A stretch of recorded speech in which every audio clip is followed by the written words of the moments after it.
Hey, what's up, everybody? It's your boy Evan. So I'm coming to you with another video, but in this video, we're gonna do things a little bit different.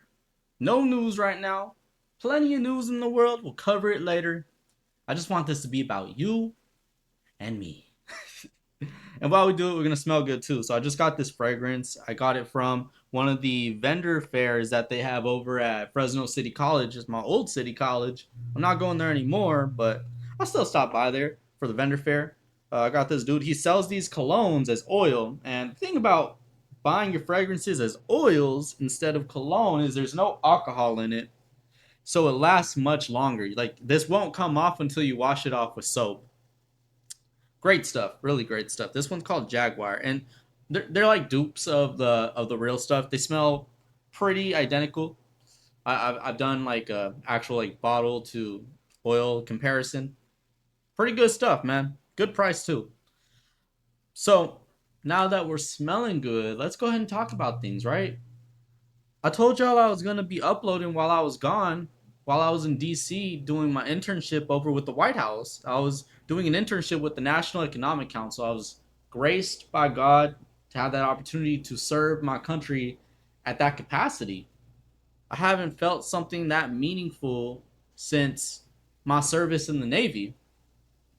It really opened my eyes, man. It really showed me that God's not done with me when it comes to service. For a little bit, I was kind of debating like I'm a 100% disabled veteran. I have a traumatic brain injury. I have radioscopy in my arms and my legs. It makes it difficult to do some stuff. I've thought about throwing myself out of the rat race. Like putting up the towel and just living life.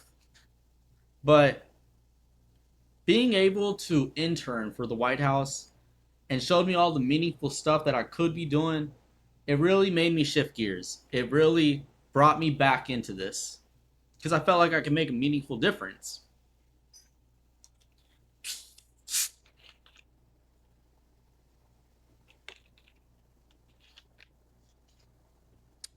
Peppy. When I went to DC, I brought my components with me. I brought my PC. I had to put that in my suitcase. You know how hard it is to pack your clothes into your PC and like be worried about like all the stuff like not getting messed up. I had to pretty much carry my monitor, brought it all on with me onto the airplane, fly across the country to DC. I hook up my stuff, and the internet that they had was pretty subpar. We also were not allowed to actually get our own internet. So that was another issue. I had no real reliable internet. But then I told myself, okay, well, if I can't do it that way, I'm going to do it off of my phone. I've seen there's a couple of YouTubers that actually just use their iPhone. And I was like, I could be one of those, at least in the meantime. I tried it. It sucked. I never liked it. I did a couple different videos. There was a lot of news while I was gone. There was, the government shutdown. There was ICE. There was the National Guard coming into DC. There were a lot of developments during that time while I was in DC. And each time I tried to cover it, I just did not feel good about what I was putting out. And it's not even like I'm a high effort channel. I'm not this high production YouTuber, but I have a little bit of dignity. I have a little bit of self respect, and I just wasn't satisfied with that. And I was like, I would rather put it off to the side, focus on the internship in front of me, than try to do both and be dissatisfied with one of them. You get what I'm saying? Can you kind of get where I'm coming from with that? I would say the biggest mistake though was not posting about it, right? I didn't post anything on my YouTube posts. I didn't do like an update video. And these were things I definitely could have done, and I just didn't. And part of me regrets it. The other part of me doesn't really hang on it too much because it's really not that huge of a deal. I don't know how many of y'all, all 127 of y'all at the time, were hyper focused on my next post. But I do appreciate the ones that stuck by. Like while I was gone, I lost a subscriber. I was like, wow, Someone really was like, this guy's not posting enough. I gotta unfollow him. And when I saw that, I was like, okay, I deserve that. What am I gonna do about it? So when I came back, I tried to get back into posting right away. Couldn't do it. Because on the way coming back, one, my monitor broke, so I had to replace my monitor. Two, the components in my PC did not hold together and some stuff got shifted around. I had to bring it to a PC repair place. They took everything out, put it back in. They completely drained the batteries because I guess that's like also an issue, and it was functioning fine after that. And then I started to get back into it, right? During that break, I really thought that I was going to maybe even leave this YouTube stuff behind, just focus on my career and service. But that's kind of a cope, especially if you're not actually like on the precipice of getting a DC job or back into the administration. Because I'm in the middle of college right now, right? I consider myself to be a pretty smart guy, very economically sound, very grounded in my research. I'm autodidactic when it comes to econ. Most of the stuff that I know was through my own research, actually reading the books that these economists write, their essays, rather than just going into a class and in one ear and out the other. And there's nothing wrong with like learning in a official professional capacity. In fact, I would even say that's a really good way to do it because a lot of people don't have the discipline to be autodidactic. There was actually a conversation I had with Charlie Kirk, rest his soul. Um, it was a CLS. It was the campus leadership summit or college leadership summit. We all got to meet Charlie Kirk. Most of us got to ask him a question, and I was lucky enough to have kind of a off to the side conversation with him. Right, I kind of caught him in between like moving to places, and yeah, I asked him, "It's like, did you see yourself becoming the forefront of this movement, and what did 18-year-old Charlie do for that?" Right, you're not born with this knowledge. You're not born a great debater. It comes over time, like. And his answer kind of surprised me, right? He said that if you want to be the best, you got to work to be the best. If you're not reading like 20 books, you're not taking yourself serious. You should be actually engaging with serious content all the time. You should be learning from not just the people you look up to, but the people you wish to disprove, right? And he also said this in a 20v. No, it wasn't 20v1. It was he was at Oxford University. He was in the UK and he was talking to students there, and they asked like, "How do I prepare to debate against someone like you?" And he said, "Well, read the people that I look up to, people that represent the ideology that I am.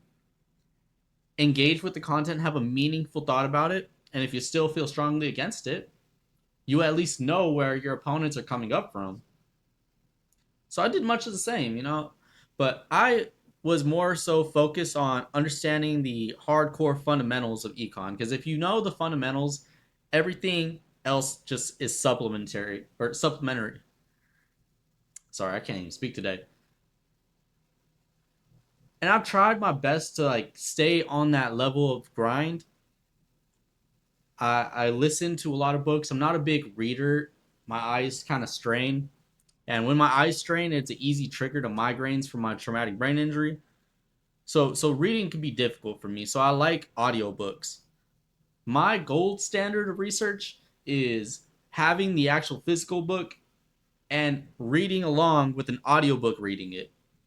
That is my gold standard. I couldn't tell you why, but having someone say it out loud while I'm following along with the physical book, it just tickles the synapses. It gets those receptors firing off, gets those connections building. That's my gold standard of studying. And it gets a little pricey because you got to buy the book twice, basically. But it's definitely worth it. I think back to that conversation a lot. It was a very short conversation, but it was one that really stuck with me, right? And it had a similar feeling to a conversation I had with one of my old commanding officers from the ship. He had this ship philosophy of respect. And there's a lot of things you need to respect while you're a service member. Obviously, you respect your country, you respect the ship, you respect your shipmates, you respect the uniform, you respect yourself, and there's one more, and this is the shocking one. Camera following me. The other thing that you need to respect is your enemies. Well, what does respecting your enemies look like? Respecting your enemies is respecting the effort that they put in to beat you. If these guys are going day in, day out, hoping to tank a Yank, hoping to take out an American, you need to respect that effort and put in more effort than them. If you're not putting in as much, if not more effort than your competitors and your adversaries, your rivals, then you really aren't respecting them. And in a way, what Charlie said was embodying that same message, you know? If we are to go against these thought leaders, these people that wish the worst for this country, you need to be working just as hard, if not harder than them. You see this especially with young activists, right? Conservatives, we struggle with young activism, or at least we did before the likes of Turning Point came through. Charlie really was revolutionary in that regard. Even critics such as Nick Fuentes even say he built an empire. He built something that no conservative, not even Nick, could have done. The level at which Turning Point was operating, I'll even say still operating. There's been a clear decline if we're being honest, but the level that they were operating at has been unprecedented. Never was there a time in American history that you had such a scrappy, such a vibrant, passionate conservative base of youth activists. It really is just, it's game changing. Before that, youth activism has been dominated by the left. And just because you're in the minority, just because you're the one Republican at your school, doesn't give you an excuse to say, well, I'm going to lose anyways. No, that's your green light to work harder. Even if you're not in this insurmountable situation, maybe you're in a majority conservative state. That's not your green light to just chill. That's your green light to take advantage of the opportunity, the situation in front of you. You really need to, you just got to work at it, right? You got to work hard. Study the books. Watch a meaningful podcast. I think that the break was not me embodying that. Yes, I was hard at work in my internship. I was doing everything I can in that regard. I was networking nonstop. I was always following up with what's next? What more can I do? How can I make your life easier, senior policy advisor? But you're only in the office for so long. There's a 9 to 6 internship. You're there for 9 hours. During the 15 hours that you're out, it'd be time well spent networking, but you can't network for 15 hours straight either, right? There was at some point in that time an hour, 30 minutes to just pull out my phone, record, and upload it. but I didn't. Well, we're here now, and I'm not allowing myself to make excuses. Should have been uploading. I wasn't. I felt like I had a good reason, or at least good reasoning, as to why I was taking that break, but getting back into it, especially now, seeing the algorithm start to pick up a little bit, not crazy, going from like 10 views to 30 views to 100 views to one video getting over 1,000 views. I could have been doing this the whole time. And the fact that I didn't, it gets upsetting with me. But not so upsetting that I get doomed and gloomed about it. Nah, if anything, it's motivation. I'm someone that I love all types of motivation. There's a lot of people that can only really operate off of good motivation. I'm a guy that can operate off of like angry, spiteful, like motivation, and I don't see no shame in it either. Whatever gets you to take that next step was what you needed. So yeah, that about wraps it up with why I wasn't posting, how I feel about that time. In another video that I plan on doing after Easter, I'm going to actually talk about that DC experience more in depth. But hopefully you found this interesting. Hopefully this shows you a little bit of a different side of me, instead of just, reading the news or, reacting to news with you and giving my analysis. Hopefully this kind of gets you to know me a little bit better. Me, Evan Trevino, the guy behind the little chibi avatar, Uh, Let me know what you guys think. Let me know if you'd like to see more videos like that. If you stuck around to the end, I really do appreciate it. If you're new, follow me. Become part of this journey with me. I'd love to have you.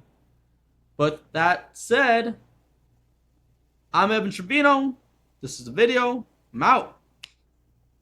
Peace.